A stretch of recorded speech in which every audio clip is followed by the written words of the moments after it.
Hey everybody, welcome back. Thanks for joining me for another Royal News video. So I'm going to start this video with a big thank you to everybody. I can see that I have had a burst of lovely new subscribers, which is always fantastic. So welcome aboard to the According to Taz community. Everybody's lovely here, and if they're not, drop me an email and we'll make sure that we get them ejected. But for the rest of you, I also want to start off this video.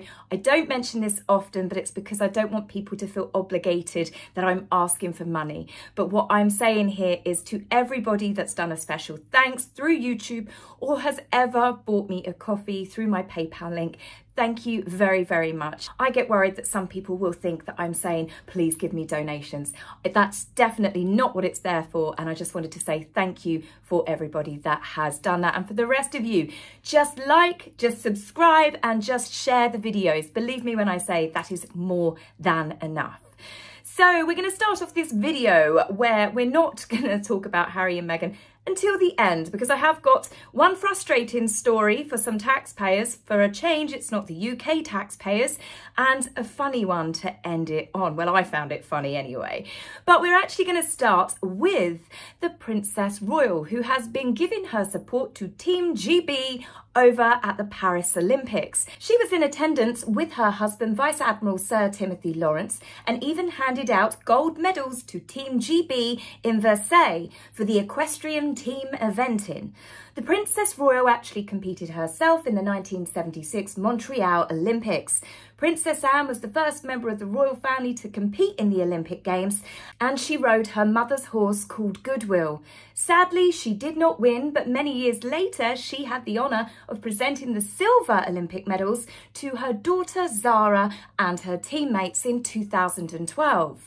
Now, 2012 was also a very special year for the Olympics because it was one of the best opening ceremonies. I'm not saying it was the best, but it was definitely, I would say, in the top 3 because we had the James Bond opening with the Queen parachuting in, and that, it's up there with Paddington Bear for me. It was truly incredible, and it showed such a fun and fantastic side to Queen Elizabeth. Now, as for the royals and including her late Majesty, horses, equestrian sports, and just horse riding in general runs very strongly within the royal family. And we can even see this being passed down now to the younger generations. Now, Princess Anne and Sir Timothy Lawrence have not been the only 2 members of the royal family that have been throwing their support behind Team GB. We have also seen another member of the royal family, the Duchess, that everybody loves, and that is, of course, the fantastic Sophie, Duchess of Edinburgh. Sophie has spent a couple of days over in Paris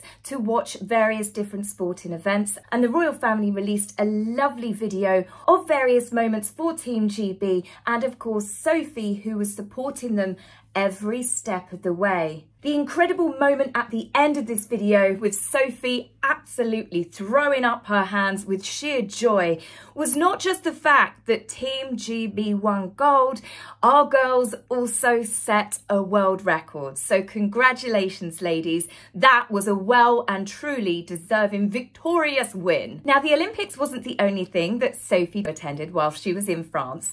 She also paid a visit to La Galerie Dior, a fashion museum that was celebrating the history of the legendary haute couture fashion house Dior. Now, I've never really paid that much attention to these big fashion houses because I'm never really going to wear any of their stuff. It's out of my price range. It's not something that would come into my everyday life. But I have definitely had a newfound love for Dior, especially learning about the dresses throughout history, and it was because of a film. And I love this film, and I know I've told some of you about it before, and it's called Mrs. Harris Goes to Paris. They've recently done a remake of it. I haven't seen the original or the remake of the original. There's apparently a couple of them. The one with Angela Lansbury is supposed to be very, very beautiful as well, and it's called Mrs. Harris Goes to Paris, which was the original name. But this version I watched, and I totally fell in love with the film and with the clothes, and ever since then, when Dior pops up, I definitely pay more attention to the designs. Now, it's not just the fantastic film, which I do again highly recommend you guys to watch, but it's also the links to Dior and Meghan, because Meghan publicly got shut down from a story being spread about she was going to become an ambassador for the brand by Dior themselves. Now, I'm sure lots of A-listers, there's always rumours going around that they're going to be taking up this promotion or that. But I suppose when stories like that generally flood the internet, but to do with A-listers, it turns out to be true. But this story turned out, in fact, to, well, it just was another mistruth. And I can't help but feel that it might have directly come from Montecito being spread around by her fan base. But either way, the fact that Dior publicly said, no, this isn't happening, there are no talks, this is in fact not true, makes me think that if a line was ever drawn, they certainly picked which side they're on. Now, this story was made even all the more entertaining because the next day at Royal Ascot, Queen Camilla arrived wearing head-to-toe Dior. Now, I don't know if it was done intentionally. It could have just been pure chance. I'm sure her outfits were definitely picked out in advance. But obviously the media and the magazines absolutely lapped it up, thinking that Queen Camilla was subtly giving Meghan the Winston Churchills. But talk about some advertising for Dior. Why would they want to dress a discount Duchess when they can, in fact, dress a queen? Now, obviously, it's a little bit of a quiet time for the royals at the moment because they're on their annual break, but we have had some lovely news that the Prince and Princess of Wales will be joining the rest of the royals up at Balmoral for their usual summer break. I couldn't personally think of a more beautiful and peaceful place for the King and Catherine to continue with their recovery. All of the royals love the peace, the tranquility of their Scottish castle retreat, especially the late Queen and Prince Philip. The first royal couple to fall in love with the estate was Queen Victoria and Prince Albert, who purchased the land for his queen in 1852. Prince Philip also proposed to Princess Elizabeth, as she was back then, up at Balmoral in 1946, and they even spent a large part of their honeymoon there. So there's definitely something rather lovely that these were where she spent her final days, surrounded by all those incredible memories that she made as a child with her parents, with her sister, and then of course with her husband, her children and her grandchildren. Having been to Scotland myself, and specifically the Scottish Highlands, I couldn't think of a more magical retreat for the royal family to escape to, where they can be just that, a family. So it came as no shock or surprise to me that a certain couple from Montecito this year have not been invited. It could make sense. This is why Meghan has made her recently thinly veiled dig or swipe at the royals, saying that she's barely scratched the surface of her experiences when she was part of the royal family, as I said in my last video. Who in their right mind could honestly say that they would expect the King and Prince William and Catherine to just basically say, yeah, sure, you know, we have these few weeks where we can have some private time. Why don't you come over, bring the Netflix crew, you can bring all your recording equipment. Meghan, make sure you bring your diary to jot down some notes.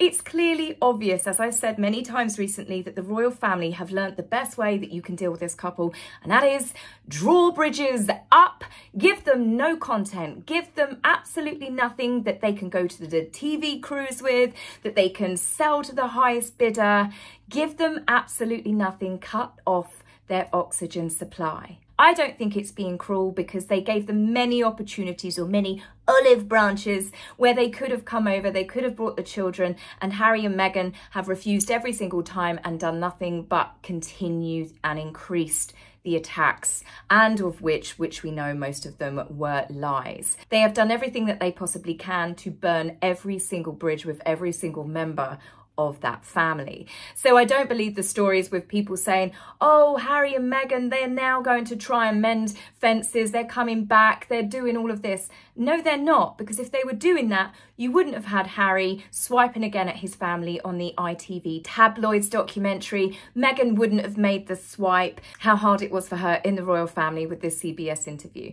That's why I believe that the story is in fact true, that they were definitely not invited. Whereas before, Harry and Meghan are the ones that normally fire off, don't they, some information out there saying, oh, they're not going, they're not going until they get an apology. Well, they can't do that this year, can they? Because it's been made very clear that you can't decide to not go to something when you are in fact not invited.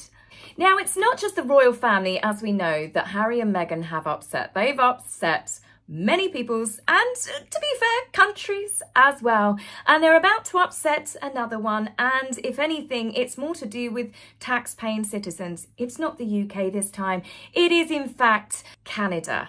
A story has come out by CTV News through a Freedom of Information request, and they have found that Canadian taxpayers have footed a 34,000 Canadian dollar bill for police overtime to cover Harry and Meghan's brief visit to British Columbia. Yes, Harry and Meghan's promotional visit to Vancouver and Whistler on February the 14th to the 16th to promote the Invictus Games. Just in case any of you were confused, that's actually what they were meant to be doing whilst they were there. They have managed to run up a local police security bill to 44,500 Canadian dollars. The Invictus Games covered $10,000 of that through cost recovery, but Canadian taxpayers pick up the rest. Now, I'm going to clarify here, the article states that a Vancouver police representative made it very clear that they didn't specifically provide security for Harry and Meghan, but had officers in the area just in case any issues arose. That's an awful lot of officers, isn't it, over a couple of days to run up a bill of 45,000 Canadian dollars. Now, the director of the Invictus Games Vancouver and Whistler 2025 has also made it clear that the police were there to protect members of the public, not Harry and Meghan. Taxpayers did not fund the Duke and Duchess of Sussex's security during their visit late February. Their private security detail was paid for by individual donations directed by the donors for that purpose. So there you have it from the horse's mouth. The multi-millionaires, Harry and Meghan, are not paying for their own security. Their private security was paid for, this is an Invictus Games representative, by donations directed by donors from the Invictus Games. Now, what I find questionable here, and I've never worked for a charity, so I might be wrong. Please feel free, if anyone does know, to correct me in the comments. But I find it highly suspicious that someone that is donating to the Invictus Games, which is meant to be about helping veterans, would say, oh, do you know what? I don't want it to go towards the veterans or their families or equipment or helping them. I would like it to go for Harry and Meghan's private security. Please, could you direct my funds in that direction?